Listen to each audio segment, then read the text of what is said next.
The alarm blared across United Earth Defense Force headquarters at exactly 3:17 a.m. Earth Standard Time. Captain James Walker jolted awake in his quarters, reaching for his uniform before his eyes were fully open. In his 15 years of service, middle-of-the-night alerts usually meant one thing: asteroids off course or satellite debris needing cleanup. But the urgent tone in Commander Ellis's voice told him this was different. "Captain Walker, report to command immediately. This is not a drill." Walker ran through the corridors, his mind racing through possibilities. Space junk wouldn't cause this level of alarm. A reactor breach on one of the lunar bases. Political tension with the Mars colonies. The command center was in controlled chaos when he arrived. Officers hurried between stations, speaking in hushed but urgent tones. On the main view screen was something Walker had never seen before. "What am I looking at?" he asked, stepping beside Commander Ellis, a stern woman with silver-streaked hair who never showed fear, until now. "It appeared 20 minutes ago," she said, her voice steady but tight. No approach trajectory, no engine signature. It was simply not there. And then it was. The object on screen was unmistakably a ship, and enormous. Its dark hull stretched nearly 2 kilometers from bow to stern, with angular sections that reminded Walker of ancient Earth naval vessels, but with impossible geometries that seemed to shift slightly when viewed too long. Alien? Walker asked the question everyone was thinking. "Unknown," Ellis replied. "But here's where it gets strange. We sent standard greeting protocols on all frequencies. No response. But then we got this." She nodded to Communications Officer Ben Reed, who tapped his console. A message appeared on a secondary screen. Simple text in perfect English. "Systems on line. Guardian vessel activated. Awaiting Qefenders protocols." It's in every human language simultaneously, Reed explained. English, Mandarin, Hindi, Spanish, even dead languages like Latin and ancient Sumerian. Whoever built this knows us very well. Walker studied the ship. No visible weapons, though something about its design suggested immense power. No external markings except for a simple symbol near what appeared to be a docking bay, a circle with a stylized shield. "Have we tried communicating further?" Walker asked. "Yes," Ellis said. "It responds to direct questions with minimal information. It identifies itself only as the Guardian and states its purpose is to serve the defenders of humanity. It's requested permission to move to a stable orbit around Earth and awaits authorized personnel to board." The room fell silent. An unknown vessel with technology beyond anything humans had built, appearing from nowhere, asking for humans to board it. Every science fiction story suggested this was either humanity's greatest opportunity or its final trap. "The Security Council is meeting now," Ellis continued. "But they want a first contact team ready. That's you, Walker. Your deep space experience and first contact training make you the obvious choice." Walker nodded, though his mouth went dry. His first contact training had been theoretical exercises for a possibility no one truly expected in their lifetime. "Assemble your team. 6 members maximum. Be ready in 2 hours." The approach to the Guardian was tense. Walker had chosen carefully. Dr. Maya Green, xenobiologist. Lieutenant Tom Davis, security expert. Dr. Alex Cooper, physicist. Officer Lisa Ray, communications specialist. And technical specialist Mike Jones, the best engineer on the station. Their shuttle seemed tiny against the massive hull of the Guardian as they approached a bay that had opened silently at their request. "Still no life signs," Green confirmed, checking her scanner. "If there's a crew, they're either shielded or not life as we understand it." The docking procedure was strangely simple, almost as if the ship was designed for human vessels. As they stepped through the airlock, Walker half expected to meet aliens or robotic sentries. Instead, they entered an empty, pristine corridor with soft lighting that activated as they moved forward. "The air is breathable," Green said, Checking her instruments. Perfect Earth, normal composition. Temperature 21 degrees Celsius. That can't be coincidence, Cooper said, running his scanner along a wall. This ship was made for humans. They moved deeper into the vessel, finding more empty corridors and rooms with purposes they could only guess at. Most striking was the technology. Control panels with interfaces that seemed to anticipate their touch and displays showing information before they asked for it. "Captain," Ray called, standing before a larger door. "I think this is the bridge." The door slid open as Walker approached. The bridge was a spacious command center with stations that looked eerily similar to human designs, but with technology centuries beyond their capabilities. As they entered, systems activated, holographic displays flickering to life around the room. A central console illuminated, and a voice, neither male nor female, but somehow comforting, spoke. "Welcome, Defenders. Guardian vessel is operational and awaiting command authorization." "Who built you?" Walker asked. "Where did you come from?" "This vessel was constructed by humans," the voice replied. "Temporal origin classified until command authorization is completed." The team exchanged shocked glances. "Humans built this," Cooper whispered. "That's impossible. We're at least 200 years from this level of technology." Before Walker could ask more questions, alarms blared throughout the ship. A holographic display expanded in the center of the bridge, showing the solar system. At its edge, multiple objects were approaching. Fast. "Warning," the Guardian's voice announced. "Hostile fleet detected. Vrell battle group approaching Sol system. Estimated time to weapons range, 6 hours. Threat assessment. Extinction level event." Walker felt his blood run cold. "What are Vrell? Are you saying Earth is under attack?" Affirmative. The Vrell are an advanced species dedicated to eliminating potential rival civilizations. Earth has been designated for termination. Guardian vessel was deployed to prevent this outcome. As if to confirm the ship's warning, Walker's comm unit buzzed with an emergency channel from Earth Command. "Captain Walker." Commander Ellis's voice was tight with controlled panic. "Return immediately. Deep space sensors have detected multiple objects approaching at FTL speeds. They're not responding to hails, and their configuration suggests weaponry. The Security Council is declaring a global emergency." Walker looked at his team, then at the displays showing the approaching threat. "Tell them we're staying aboard the Guardian. This ship knows what's coming, and I think it might be our only chance to survive it." As Walker said those words, the Guardian's systems fully activated, the ship humming with power around them. "Command authorization accepted," the ship announced. "Guardian protocols initiated. Preparing defensive systems. The defenders of humanity will not fall today." And for the first time in human history, humanity prepared to meet an alien species in battle. 4 hours until the Vrell enter weapons range, the Guardian's voice announced. Captain Walker paced the bridge, watching his team work at stations that seemed to mold themselves to human use. Despite their initial fear, each crew member had found their place on this impossible ship. "Earth Command keeps demanding we return," Communications Officer Ray said, holding her hand to her earpiece. "General Barnes is not happy." Walker nodded. "Tell them we're their best defense right now. Ask them to prepare all orbital platforms and ground defenses." In truth, Walker knew Earth's defenses would be useless against ships that could travel faster than light. Humanity's most advanced weapons were like stone spears against tanks. "Captain, you should see this," Cooper called from what they had identified as the weapons station. He had accessed the Guardian's defensive systems. "These aren't like anything we've ever built.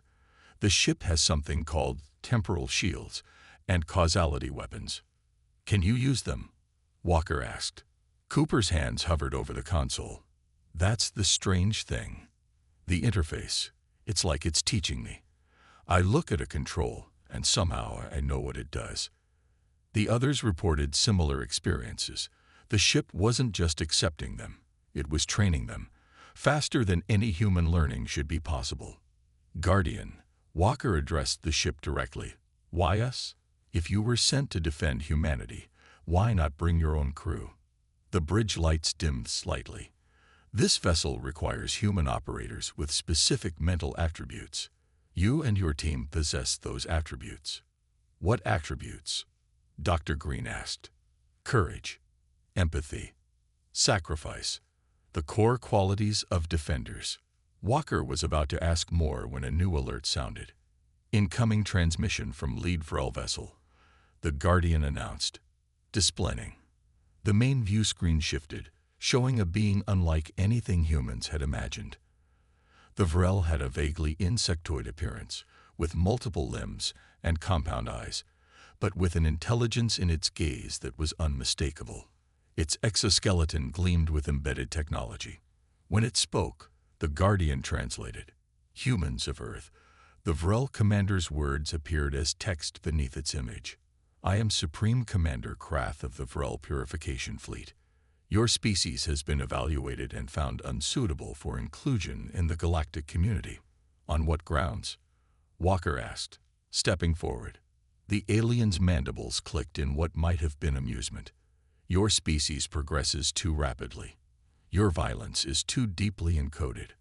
Our predictive models show a 94% probability that humans will become a destabilizing force within 300 rotations. The Council of Ascendant Species has authorized your removal. Walker felt cold anger rising. You're here to exterminate us because we might become a problem someday. This is mercy, Commander Krath replied. A swift end rather than the wars your kind would bring to the stars. Surrender your new vessel. Yes, we detect the Guardian ship, and we will make your ending painless. Your core world will be preserved as a nature reserve. The transmission ended abruptly. Like hell, Davis muttered, his hand instinctively moving to where his sidearm would be. Walker turned to his team. Options. We fight, Cooper said simply. The Guardian clearly has capabilities we don't understand.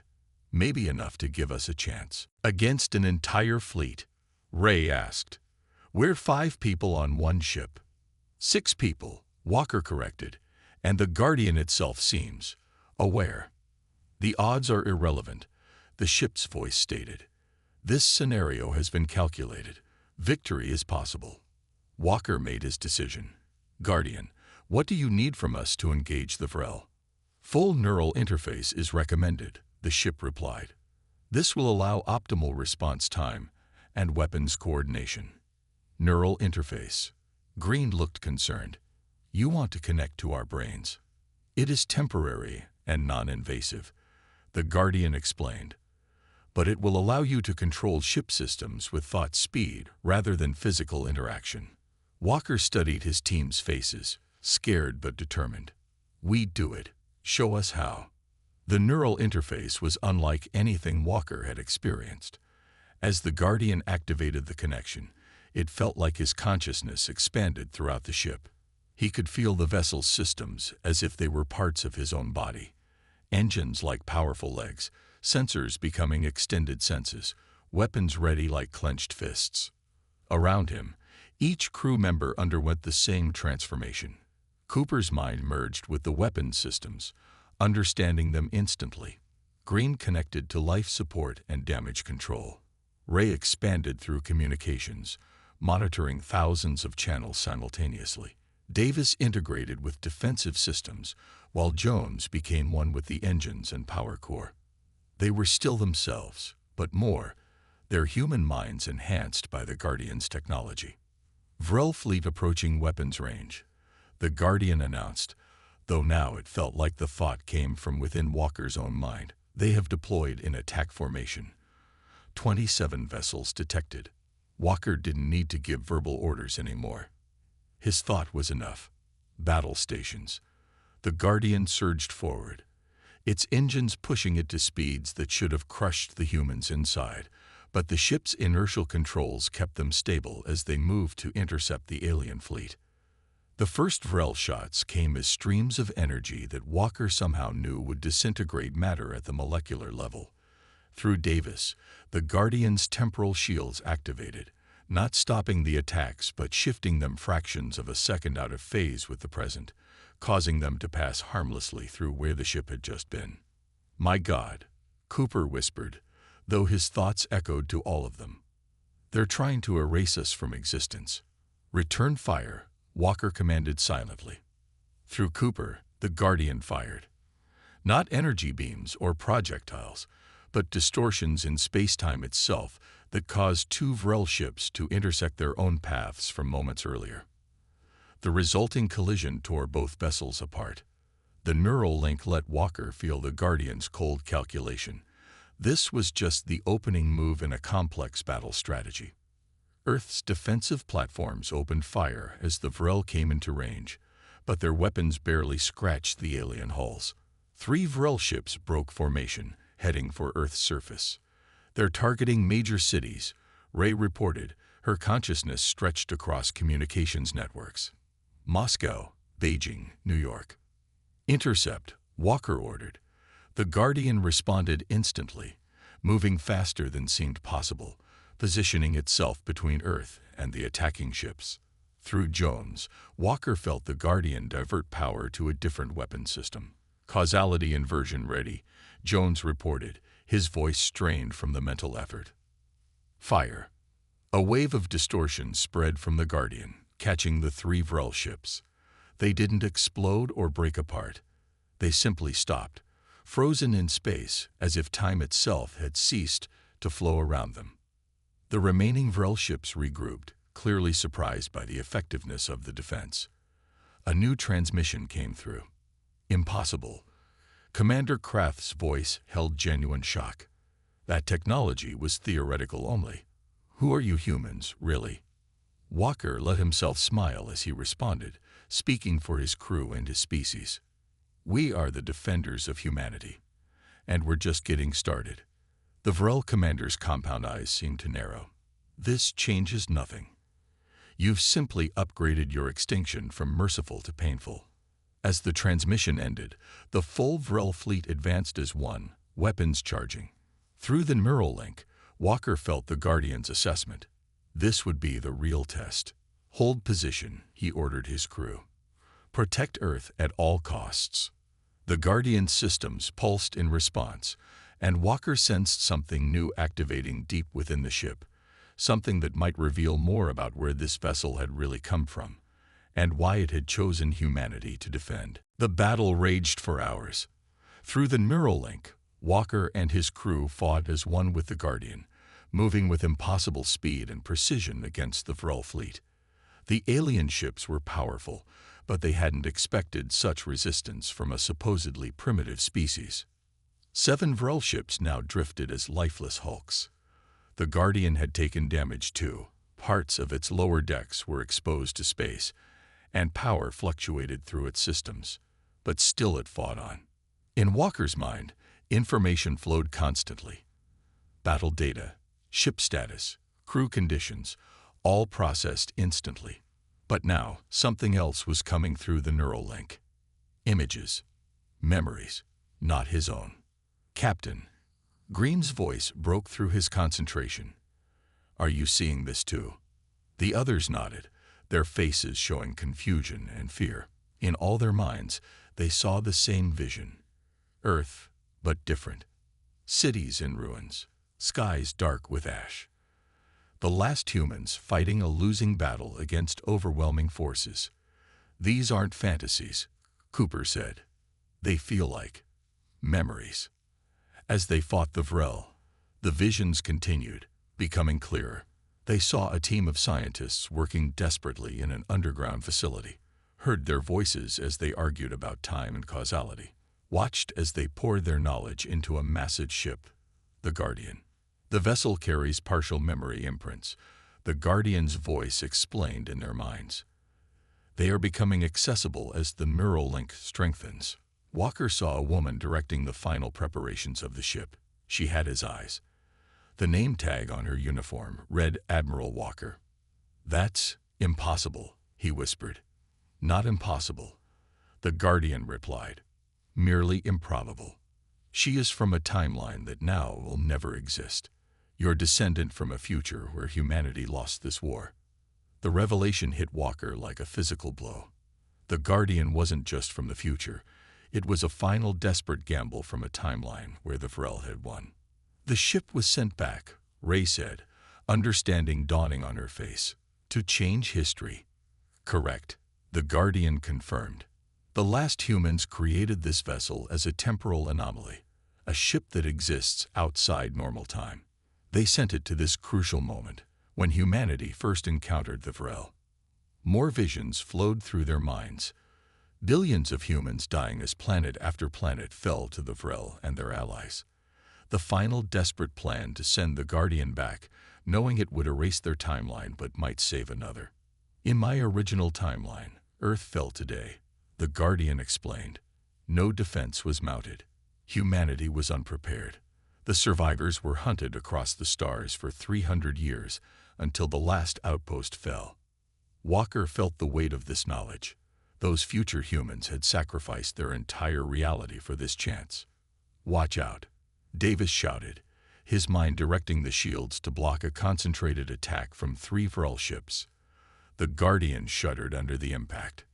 Power reserves at 47%, Jones reported. We can't take much more of this. Walker pulled his focus back to the battle. Questions about time paradoxes would have to wait. Guardian, what options do we have? Through the neural link, the ship showed them a new weapon system, something called a timeline collider. Warning, the Guardian said. This system draws power directly from human neural energy. Use will shorten crew lifespan. Walker understood immediately. The future humans hadn't just built a ship, they had created a weapon powered by human life force itself. How much will it cost us? Walker asked. Estimated 5 years of life per activation at current crew size. His team was silent, but through the link, Walker felt their resolve. 5 years of life against the extinction of their species. It wasn't even a question. Do it, Walker ordered. Power surged through the Guardian, drawing energy not from its engines, but from the life force of the 6 humans linked to it. Walker felt a cold sensation spreading through his body, a faint echo of his own mortality. The view screen showed a wave of temporal energy expanding from the Guardian, washing over the Vrell fleet. Where it touched, ships aged. Metal corroded, systems failed, organic components withered. 4 more Vrell ships drifted powerless. The remaining vessels pulled back, clearly shocked by this new weapon. For a moment, there was an eerie silence in space. Then Cooper called out, new contacts, bigger than the Vrell ships. 3 massive vessels had appeared at the edge of the solar system, each one dwarfing both the Vrell fleet and the Guardian. Their design was different, sleeker, with a sense of ancient power. The Council has arrived. The Guardian's voice had a new tone, something like dread. What council? Walker asked. The Council of Ascendant Species, the true power behind the Vrell. They rarely intervene directly. That they have come means they consider this situation significant. A transmission came through on all frequencies, translated instantly by the Guardian. The being on screen was unlike the Vrell, more humanoid, with luminescent skin and eyes that seemed to contain galaxies. Humans of Earth, the being spoke, its voice melodic yet cold. I am Overseer Thale of the Council of Ascendant Species. Your resistance is unexpected but futile. The timeline alteration you have attempted is noted and will be corrected. Walker stood straighter, speaking for all humanity. We have the right to exist, to defend ourselves. You have no rights the Council does not grant, Thale replied. Your species has been judged and found wanting. However, your possession of temporal technology is troubling. Surrender the Guardian vessel, and your species will be allowed to live under restrictions. Refuse, and we will erase humanity not just from the present, but from all of history. The transmission ended. Through the neural link, Walker felt his crew's fear and their determination. They had already sacrificed years of their lives. They would give the rest if needed. Guardian, Walker asked, can we win against them? For the first time, The ship hesitated. Unknown. The Council possesses technology far beyond Vrell capabilities. However, victory parameters can be redefined. Meaning? The Guardian was not sent to win a conventional war, the ship explained. It was sent to create a divergent timeline with one difference: humanity survives. Walker nodded, understanding growing. This wasn't about defeating a superior enemy in direct combat. It was about changing the rules of the game. "What do we need to do?" he asked. Through the neural link, the Guardian showed them its final protocol and the ultimate price it would demand from its crew. Walker looked at his team, saw the same resolve in their eyes that he felt in his heart. They had all seen the visions of a future where humanity perished. None of them would let that happen. "Begin final protocol," Walker ordered. "Let's show the Council what humans are really capable of." As the 3 Council ships moved toward Earth, the Guardian began to change, drawing deeper on the life force of its human crew, preparing for the greatest battle humanity would ever face. Final protocol activation in progress, the Guardian announced as energy surged through its systems. Walker felt the ship changing around them. Through his neural link, he sensed parts of the vessel rearranging, like cells in a living organism adapting to a new threat. "What's happening?" Green asked, her voice strained from the energy the ship was drawing from them. "The Guardian is evolving," Jones explained, his engineer's mind understanding the process better than the others. "It's becoming something new." Outside, the 3 Council ships approached in a triangle formation. Each was at least 10 times larger than the Guardian, with weapons that could shatter planets. Earth's remaining defenses would be useless against them. As the final protocol continued, a new set of memories flowed into the crew's minds. The complete story of the Guardian and its mission. They saw the future that had been: Earth destroyed, surviving humans hunted across the stars, species after species falling to the Council's rule. They've done this before, Cooper realized, sorting through the memories. 17 other species with potential wiped out over the past 1,000 years.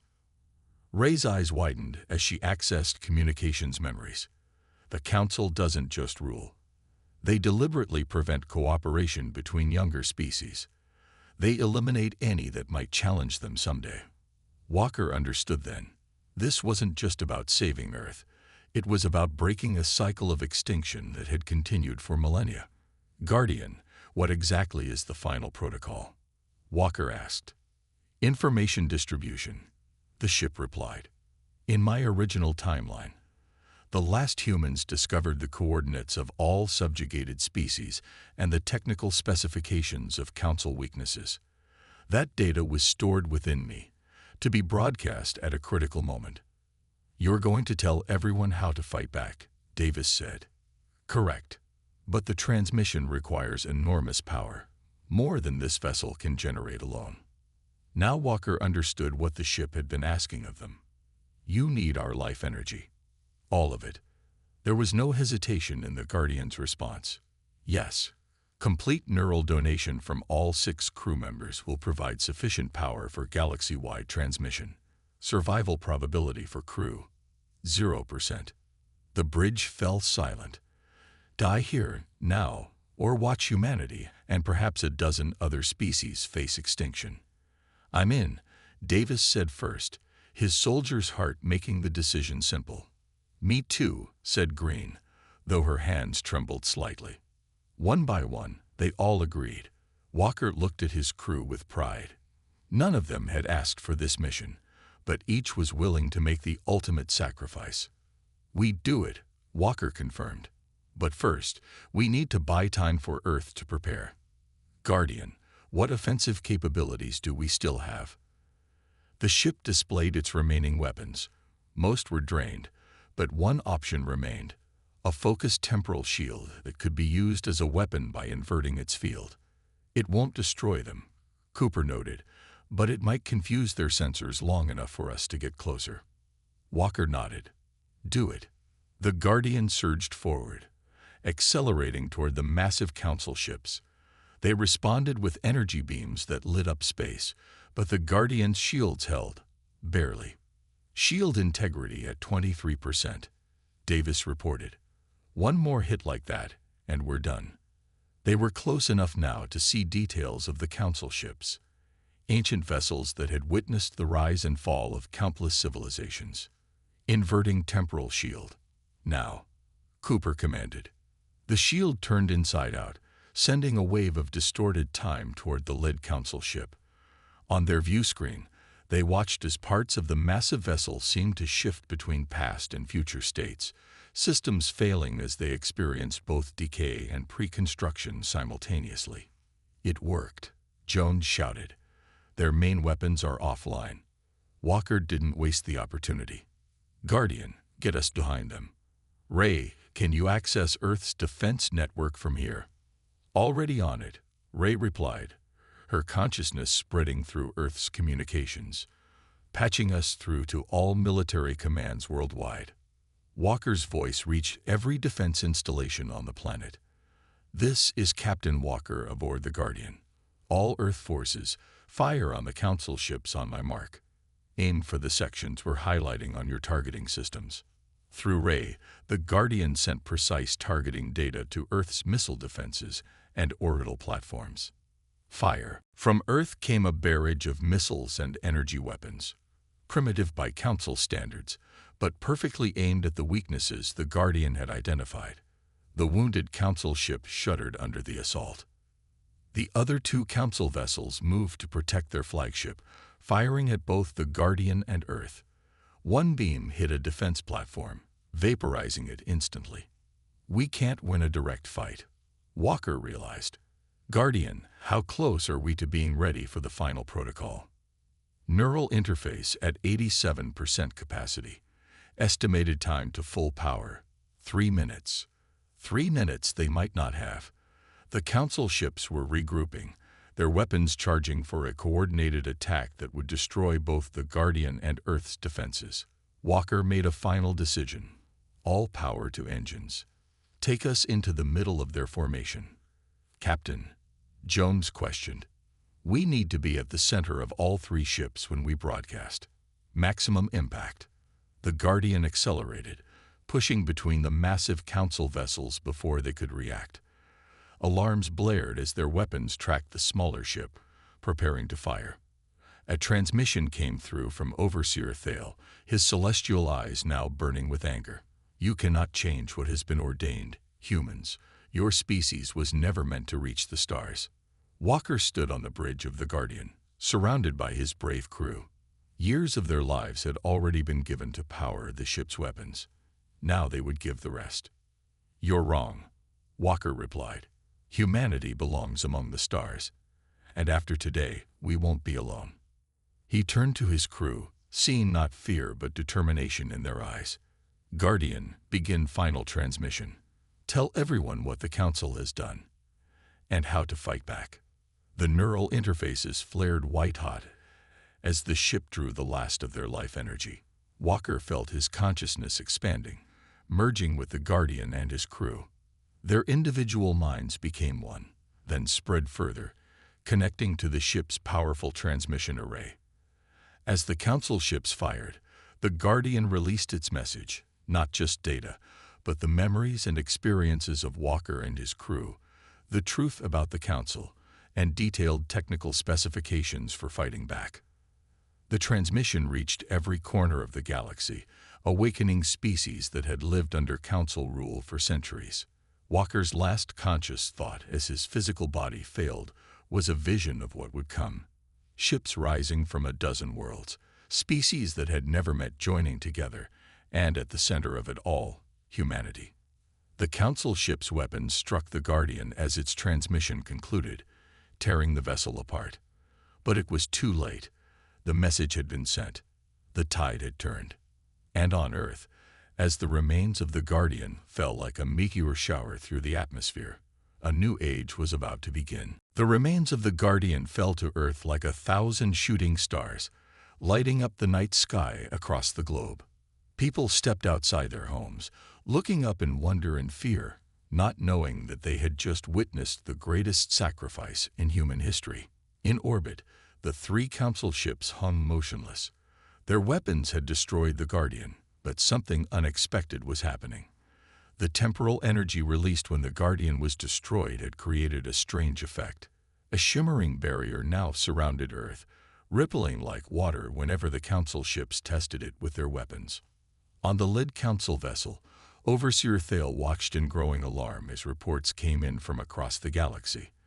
The Guardian's transmission had reached everywhere, awakening every subjugated species to the truth. They had been kept weak and divided by design. Impossible, Thale whispered as the first distress calls arrived. On a dozen worlds, rebellions had begun. Species that had lived under Council rule for centuries were rising up, armed with precise knowledge of how to disable Council technology. Thale turned to his advisors. How did they do this? How could one primitive species change everything in a single day? No one had an answer. What the humans had done should have been impossible, yet it had happened. We must destroy this world immediately, Thale ordered, before more damage is done. The Council ships fired their planet-killer weapons at Earth, but the shimmering barrier absorbed every attack. More surprising still, with each blast, the barrier seemed to grow stronger. Thale's chief scientist studied the readings with disbelief. The human's consciousness, it's in the barrier. Those 6 humans from the Guardian. Their minds have somehow merged with the temporal energy. They're protecting their world even after death. As the Council ships continued their futile attack, a new signal came through, from Earth itself. General Barnes stood in Earth Command Center, surrounded by representatives from every major nation. Hours earlier, they had been preparing for humanity's end. Now, they watched in awe as the barrier created by Walker and his crew deflected attacks that could have shattered planets. The Guardian's data was spreading through Earth's systems, translating alien technology and revealing the truth about the galaxy. Most importantly, it showed them how to use the pieces of the Guardian that had fallen to Earth. "We're ready to respond," Barnes said, nodding to the communications officer. On screens worldwide, Barnes addressed humanity, and through the barrier, the Council ships. "I speak for all people of Earth. Captain James Walker and his crew gave their lives not just to save us, but to free every species oppressed by the Council. Their sacrifice will not be forgotten." He turned to the technicians operating the newly assembled communication array, built from Guardian fragments. "Send the second message. To everyone." Across the galaxy, a new transmission spread. The location of Earth, an invitation to the oppressed, and a promise. You are not alone anymore. Together, we stand against those who would decide which species deserves to exist. 1 month later, the first alien ships arrived in Earth's solar system.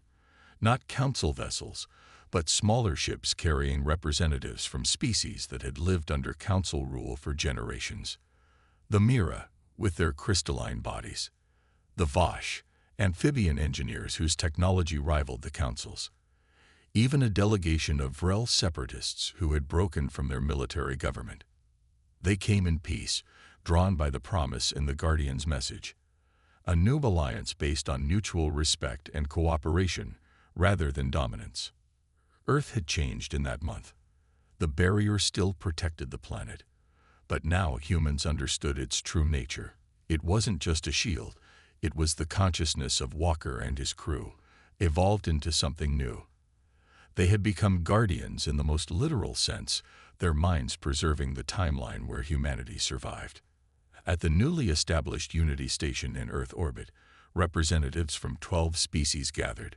General Barnes, now serving as Earth's ambassador, addressed them. "We were not ready for the stars," he admitted, "but circumstances forced our hand. We now know that the Council has ruled through fear and division for thousands of years. They prevented cooperation between younger species because they feared what we might become together." A Vosh delegate raised her webbed hand. "The Council fleet has withdrawn to their core systems. Reports suggest civil war has broken out among the Ascendants. For the first time in living memory, they are vulnerable. We don't seek revenge," Barnes clarified, "but we will ensure they never threaten emerging species again. The meeting continued for hours as the foundation for a new interstellar alliance was formed, not ruled by humans or any single species, but a true cooperative effort, the United Species Alliance. 5 years passed. Earth's technology advanced rapidly with help from their new allies. The first human-built starships were ready, incorporating designs from the Guardian and improvements from a dozen allied species. The flagship of the fleet hovered above Earth, its hull gleaming in the sunlight. On its side, a familiar symbol, a circle with a stylized shield, the emblem taken from the Guardian. Inside the ship, Commander Lisa Ray, the only member of Walker's original team who hadn't been on the Guardian during its final transmission, stood on the bridge. She had been appointed to lead this mission, not just because of her experience, but because of her connection to those who had sacrificed everything. "Ship status?" she asked. "All systems ready, Commander," her first officer reported. "The temporal drive is stable. Ambassador Barnes sends his regards from Unity Station." Ray nodded, looking at the view screen showing Earth below. The barrier still shimmered around the planet, fainter now, but still present. Walker and his crew, still watching over humanity. "Set course for the outer rim," she ordered. "There are 17 more star systems on our list, places where emerging species need protection from what remains of the Council." As the ship prepared to depart, Ray touched the small plaque beside her command chair. It bore just 8 words, "From nowhere for everyone. We are the Defenders." The starship, named Guardian Aya, moved away from Earth, its temporal drive engaging. It carried representatives from 8 species, all united in a single purpose: to ensure that no other civilization faced extinction for the crime of having potential. On the bow of the ship, its name gleamed in multiple languages. But below it was a simpler message, one that every crew member had embraced: "Defenders of humanity, and all who wish to join us." As Guardian Aya vanished into the depths of space, the barrier around Earth pulsed once, as if in approval. Captain Walker and his crew had changed not just humanity's fate, but the future of an entire galaxy. Their sacrifice had turned the tide. And now, the Defenders would make sure it never turned back.